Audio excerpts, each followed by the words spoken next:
This is Scott the Fix-It Guy with a pretty easy fix for a leaking dishwasher from underneath. This is a picture of where the water is leaking underneath something called the diverter motor, the round white thing that we saw.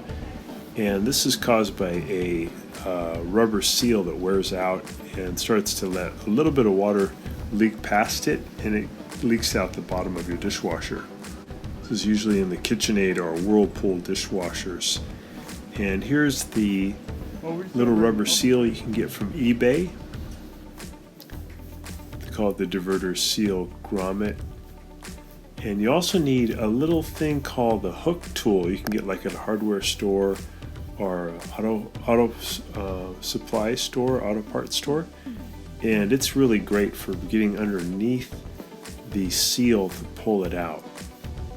So this will be a pretty quick repair. We're going to pull off this bottom arm by twisting the nut underneath it to the left, and then we want to try to get the tube that brings water up to the upper spray arms. We want to remove it. It has two clips at the top that we just have to pry apart, and then we can pull down on the plastic part that spins, and we'll get that one loose. And then in the back behind the upper drawer, there's another couple of clips that we have to loosen up to make this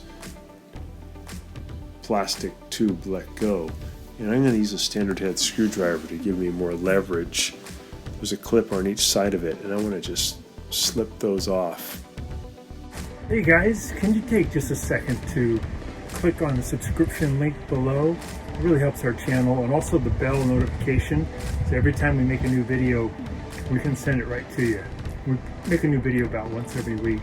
Really appreciate that. And if you give us a thumbs up, it'd be great. Thank you. So now I've got it loosened at the top and loosened at the bottom, or I'm sorry, at the middle part. And now I can pull the tube toward me, and I need to now disconnect it from where it sits at the bottom.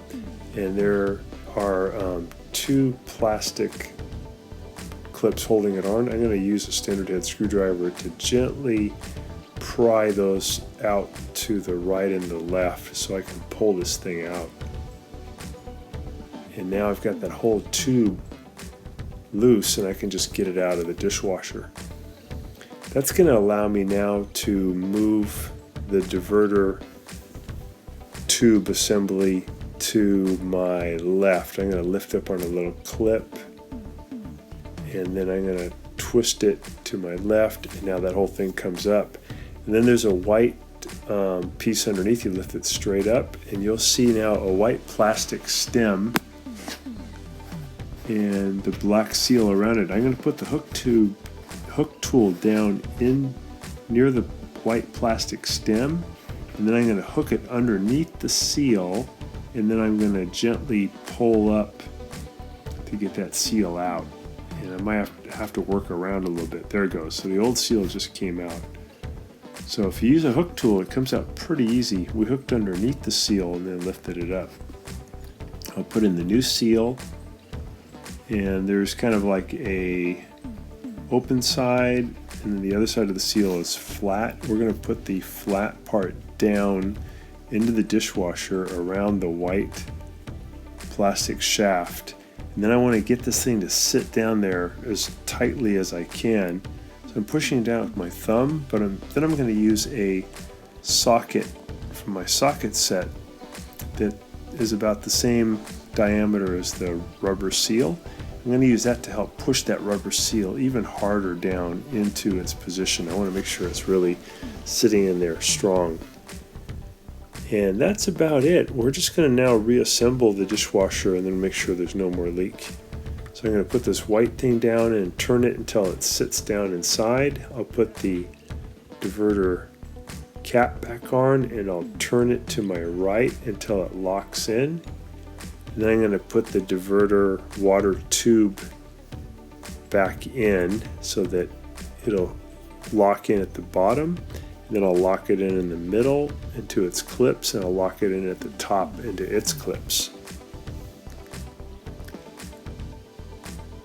So I'm just going to get it into position, and then I'll push it in to the bottom piece, and then I'll push it back into its clips in the middle, and then I'll push it back into its clips at the top. And that's about it. When I tested it, I opened the panel underneath to see if I could see more water leaking out from the diverter motor, and there was no water. So just putting in that new seal will do the trick. I think the important thing is to get that hook tool because it makes it much easier. Tried using a couple other things earlier and it just didn't do the trick, so you really need that hook tool. Thanks so much for watching our video. Please leave any comments or questions in the comment section below. We really appreciate that. We have a really nice video coming up for you right here that I think you'll enjoy. Very similar, dealing with appliance repair. So thanks again for watching our video.